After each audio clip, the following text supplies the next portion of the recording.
Welcome back to Battle City Games, everybody. I'm here with another deck profile, and honestly, I am super pumped to bring y'all this one. I've been looking forward to this deck for a while now, as we finally got some new Utopia support, and we're going to be getting even more in the coming months to drive this deck even higher. I think that this deck has some really cool options, and I'm just very excited to bring it to y'all. Don't forget, we have new Lightning Overdrive content coming out every week in June. So if you're not already, make sure you subscribe so you don't miss out, and hit that notification bell so you catch the content as soon as it goes live. Alright, so let's go ahead and dive on in and get talking about this deck. So first up, we have 3 of the brand new ZS Ascended Sage. Ascended Sage says that if you control no cards, you can special summon him from your hand, and then a Utopia Exceed monster that was summoned using him on the field as material gains this effect. If this card is Exceed summoned, you can add 1 rank of magic normal spell from your deck to your hand, and you can only use that effect of Sage once per turn.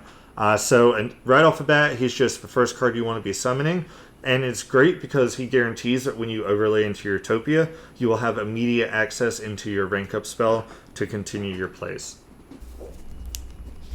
We are, of course, playing 3 of his counterpart as well, ZS Armed Sage. Really sad that they didn't at least make this one a super rare to pair with the Ascended Sage, but nonetheless, just an absolutely amazing card. If the only monster you control is a level 4 monster not named Armed Sage, you can special summon him from your hand, and then a Utopia Exceed summoned with him allows you to add 1 ZW monster from your deck to your hand. So, Ascended Sage allows you to add your rank up card, and then Armed Sage will allow you to add 1 of your ZW equipped monsters in order to ensure that you're able to get them going as well. Moving on from there, we play 3 Zubababa Bancho Gagaga Coat. Don't expect me to say that name again. But Gagaga Coat does have the ability that if you control a Zubababa or Gagaga monster, except for Gagaga Coat, while he is in your hand, you can special summon him. And then he has the activated ability that you can target 1 Gogogoglove or Dodo monster in your graveyard, special summon it, and then he does lock you into Exceed monsters for the rest of the turn. But guess what? We're a Exceed based deck, so we don't care about that at all. This is just a great starter or extender for you. There are other engines you can play in this deck. I've actually thought about trying it out with Invoked. Let me know down in the comments if that's something y'all would like to see, because personally, I think that there's some really interesting potential with the deck there. But nonetheless, back to Gagaga Coat. Again, just a strong level 4 starter or extender that can get your plays going. And then to pair with him, we have 2 Utopic Onomatopoeia. Some people like to play 3 Onomatopoeia because it allows you to special summon a Zubababa or Gogogo monster from your hand.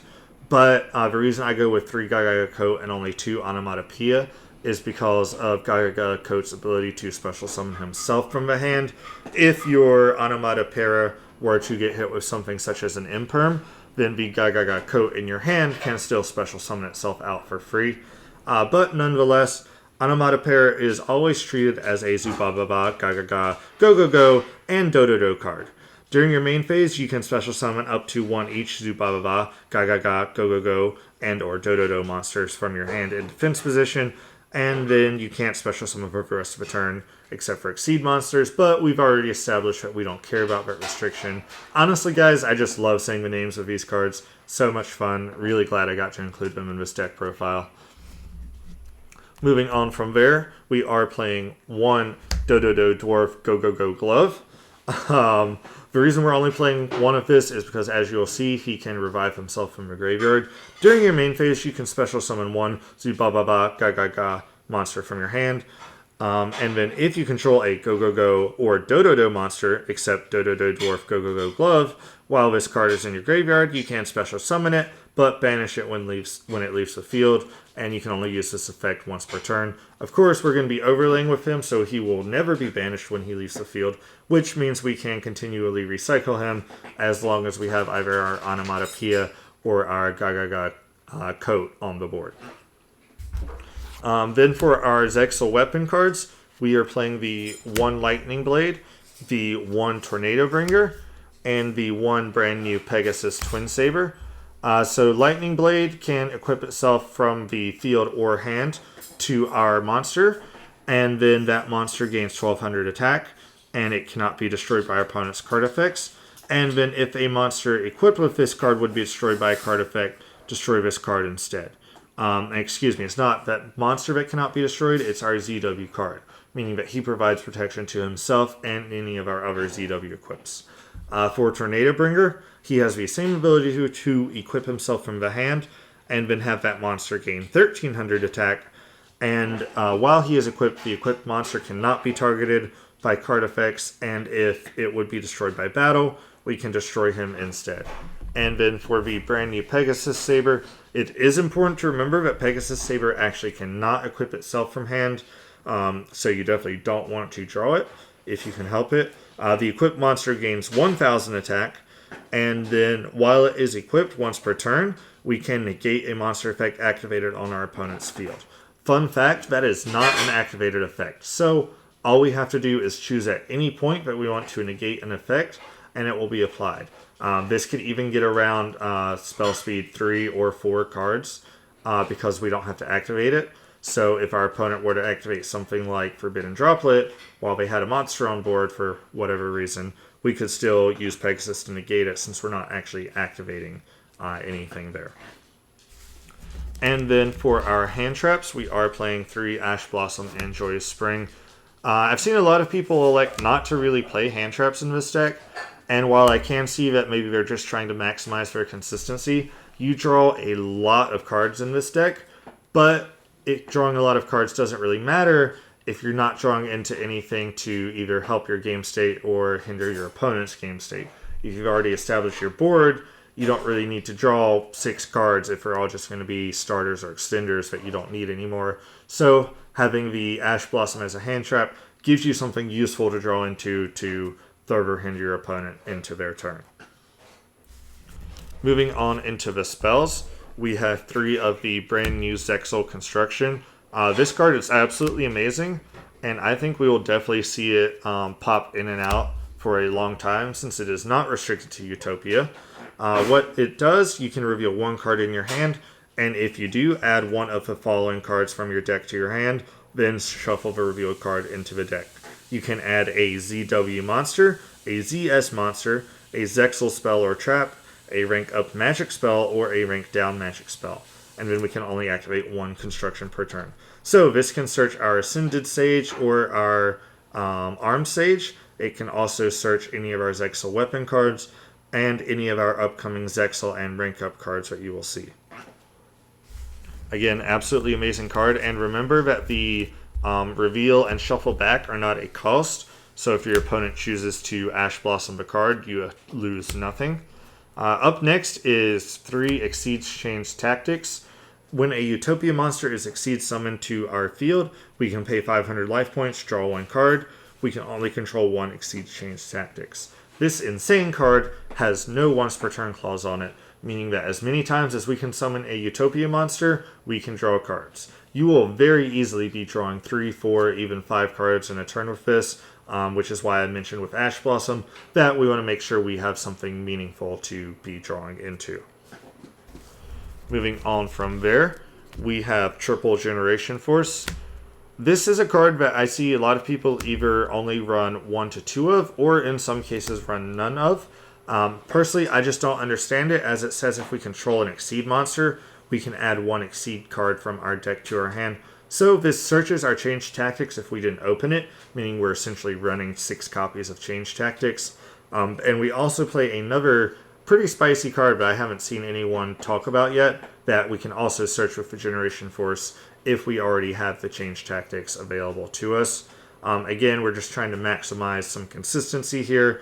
Your hands in which you're able to open a Change Tactics are drastically better than the ones which you don't, so of course we want to maximize our chances of doing so. Moving on from there, we play triple Onomata Para. This is just another one of our consistency cards.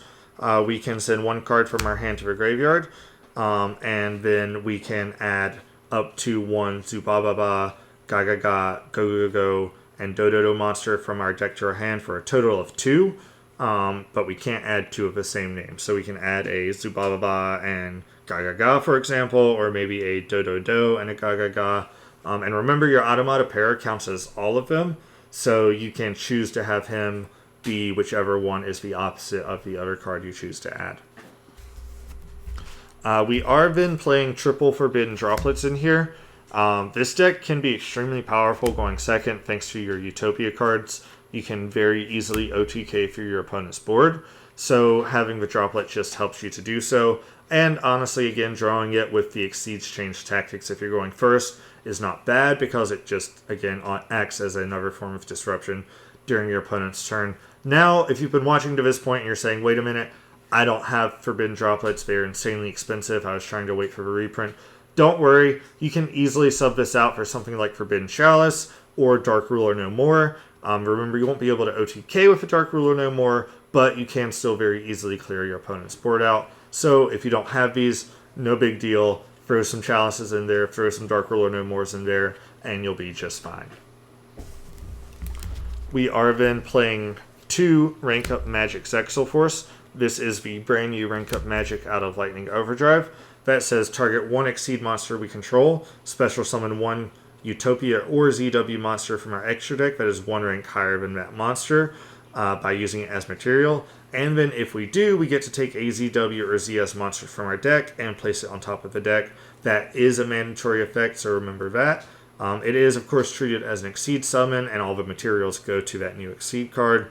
And then, in addition, if our opponent's life points are at least 2,000 higher than ours, we can banish the rank up ZXL Force from our graveyard to draw a card. So the idea here is you activate ZXL Force, get your rank up, stack your weapon, and then immediately banish your ZXL Force to draw that weapon. But anytime this is in our graveyard after that, we can still utilize that draw effect. And you can actually utilize both effects in the same turn, which is really awesome to me. And then for our one-of spells, we have 1 Reinforcement of the Army. This is searching our ZS Sage or our Armed Sage in most cases, but can also search our Gagaga, Dodo, Onomata Para monsters as well. From there, we have 1 Double or Nothing. Utopia, of course, we're finally going to make use of Double or Nothing in the deck it was intended for. A great OTK enabler, but we actually have another use for it that I'll tell you about once we get into the extra deck. We then have 1 Exceeds Import. This is also searchable off Generation Force, and is a quick play spell that says we target 1 Exceed monster we control, and 1 monster our opponent controls with attack less than or equal to our targeted monster, and then attach our opponent's monster to our Exceed monster as material. So this is just a great form of disruption. Your Utopia cards are usually going to be very strong, which means that almost any monster your opponent summons, you'll be able to take with Import. Just a great disruption card, being a quick play spell, offers a little more interplay during your opponent's turn. For the last spell, we have 1 Onomata Pickup. This is a continuous spell that says when it is activated, we can add 1 Onomat card from our deck to our hand. That is, of course, going to be our Onomata Para, so it essentially serves as if we are playing 4 copies of Onomata Para. There is another effect in here that involves modulating levels, but we do not care about that at all. We are literally just playing this to search for the Onomata Para. And then for the last super spicy secret tech card that I have not seen anyone else talk about yet, we have 1 Exceeds Block. This is a counter trap from Cosmo Blazer, I believe, that says when your opponent activates a monster effect, detach 1 Exceeds material from a monster we control, negate the activation, and if we do, destroy that monster. This is freely searchable off Generation Force. We will always have plenty of materials on our Utopia to detach, and just offers a super easy to find disruption that our opponent won't be able to respond to. I think this is a great one-of in the deck. It's searchable, you don't need to play multiples, and just gives you an additional layer of disruption during your opponent's turn. So, that's going to do it for the main deck. We'll dive on into the extra deck real quickly. Of course, we're a Utopia deck, so you need to be playing 3 number 39 Utopia.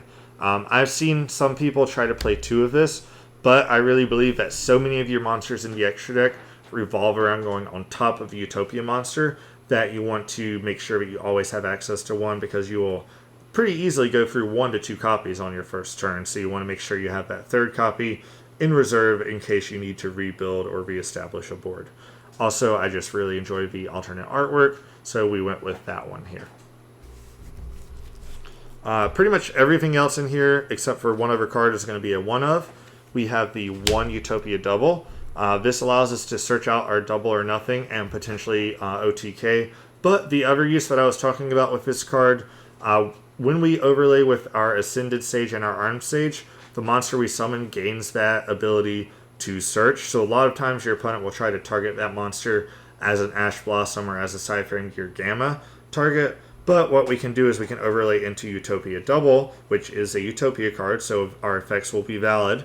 And then if our opponent tries to Ash Blossom us, we can chain the quick effect to detach a material, add double or nothing, and then immediately overlay into Utopia, meaning that Utopia Double is no longer on board, and the Ash Blossom or Gamma will now fizzle, letting our Sage effects resolve as normal. Moving on from there, we have 1 Utopia Prime and 1 Utopia Ray. I put these together because both of them have the same ability that you can exceed summon them directly on top of a Utopia monster you control. So the idea here is that you overlay them on top of Utopia to get additional draws off of your change tactics. They do both have additional effects to modulate attack, which can potentially help you towards the end game, but we primarily just care to be able to overlay them for absolutely free. For one of the only 2 non-Utopia themed cards we're playing in the extra deck, we have 1 Abyss Dweller. In a lot of cases, you'll be able to make your Utopia through use of your Sage monsters, and then if you also have any of your Onomata or such monsters, you'll be able to make an additional Exceeds. So we're playing the Dweller as kind of a optional disruption for our opponent's turn. You could also make this something like a Tornado Dragon if you wanted a spell or trap pop, but I feel like in today's current format, being able to shut off our opponent's graveyard is more valuable. Moving into our rank 5s, we have 2 of the brand new Ultimate Dragonic Utopia Ray. This is the cover card of Lightning Overdrive, and a really cool one at that. So he takes 3 level 5 monsters, never going to happen, always going to be summoned using our rank up magics. His name is always treated as number C39 Utopia Ray, so remember when balancing your Utopia numbers, he will always count as 2 of your C39 Utopia Rays. And then he has the ability that once per turn, when a card or effect is activated that targets this card, or when this card is targeted for an attack, quick effect, we can equip 1 ZW monster from our hand or deck to this card as if it were equipped by its own effect. And then once per turn, we can detach 1 material from him and then target face-up cards our opponent controls up to the number of ZW monster cards equipped to him and negate their effects.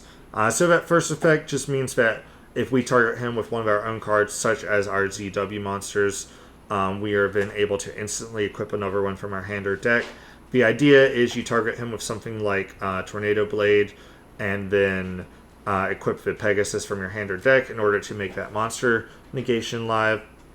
But if our opponent does the targeting for us, he will still trigger. And then that second effect, unfortunately, is not a quick effect, so we can't use it on our opponent's turn. But if we're going second, or when it rolls back around to our turn, we'll be able to negate any potentially problematic cards utilizing his ability.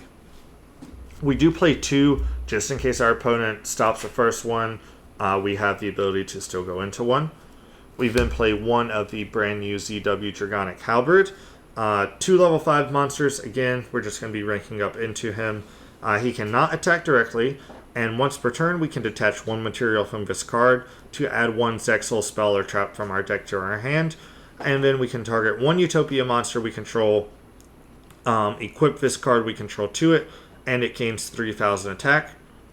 And then when the equipped monster destroys a monster by battle, we can special summon to our field any number of ZW monster cards equipped to it.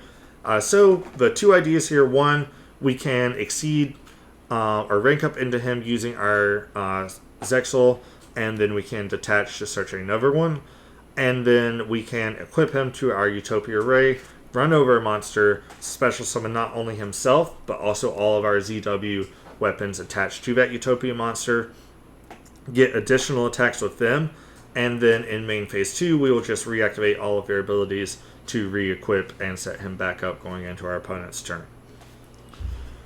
Moving on from there, we have one number C39, Utopia Ray V. We will be Exceed Summoning him again with our rank up magic in some situations. When this card in its owner's possession is destroyed by our opponent's card, either by battle or card effect, we can target one Exceed monster in our graveyard and return that monster to the extra deck. And then if he has a Utopia monster as material, which he will, he gains the following effect. Once per turn, we can detach one Exceeds material from him, target a monster our opponent controls, destroy that monster, and if we do, inflict damage equal to our opponent equal to the attack that monster had on the field. Just a great going second option, as we can use it to easily clear a threat off board and get some damage in there as well. Another card that I chose to play that I really like is the one number 99 Utopia Dragon. We can also Exceed Summon him by discarding a rank up magic card and then using a Utopia monster as material. And then of course all of those materials transfer over. Once per turn, we can target one number monster in our graveyard, special summon it in defense position, but its effects are negated. And then during either turn, when a monster effect is activated that targets a face-up card we control, we can detach one material from it to negate the activation, and if we do, destroy that card. So he's a 4,000 body that we can easily get out, has a little bit of built-in self-protection, and if we have a, let's say, another Utopia in our graveyard, we can Exceeds over a Utopia on board, bring back the Utopia from our graveyard, and then Exceeds one of our other Utopia cards directly on top of that Utopia. And then for the last two cards in the extra deck that I'm playing, we have the one Utopic Future Slash, and we are playing the one Divine Arsenal Double A Zeus. So a lot of people are playing the F-Zero right now, along with the Gogogoglove Magician combo. But that combo is honestly only really good once we get the Utopic Future Dragon to overlay on top of the F-Zero. In other situations, the F-Zero is not really going to do that much for you. It may be a little annoying for your opponent, but it's not going to be game-winning. It's not going to break too many boards. So instead, I chose to go with this combination. F-Zero Utopic Future Slash has the ability that we can Exceed Summon it using a Utopia monster that we control as material. He gains 500 attack for each number monster in our graveyard, and he cannot be destroyed by battle. And then once per turn, we can detach material from him. He can make a second attack during each battle phase. So if it's late game, he does have potential to be pretty strong, but honestly, we just care about that continuous ability to not be destroyed by battle, because that means if our opponent has a large board setup, all we have to do is summon 2 level 4s, go directly into a Utopia, go directly into our Future Slash, attack into any one of their monsters. He won't be destroyed by battle, and then in main phase 2, we can overlay into our Zeus in order to start clearing out our opponent's board. And of course, we can pretty easily get the Zeus up to 6, 7, 8 materials, because we can overlay multiple times on top of our Utopia before we go into our Future Slash. So again, I just thought this is a really great option to allow you to easily out some potentially difficult boards without having to really activate any card effects. You can special summon both of your ZS monsters for free, and then proceed to go into this combo. So that's going to do it for the deck profile, guys. Like I said, I think this deck is absolutely awesome, and we will be getting some more upcoming support for Utopia. A lot of people are speculating that we'll get the Dragonic Utopia in King's Court coming up, so that would be really great. And then we should also hopefully have Leo Utopia coming up. So a lot of great things in the future for this deck. But for now, I think that this deck has some really cool boards that it can make and some great potential. And it's just overall really fun to play. When you can draw 4 or 5 cards, that's always extremely fun to do, because not too many decks can actually do that. But let me know what you think of a profile, guys. And like I said, if you would like to maybe see that Invoke variant, make sure you let us know down in the comments. And as always, if you enjoyed the video, don't forget to like it and make sure you hit that subscribe button so you don't miss out on any of our upcoming content. Until next time, I'm Teague with Battle City Games.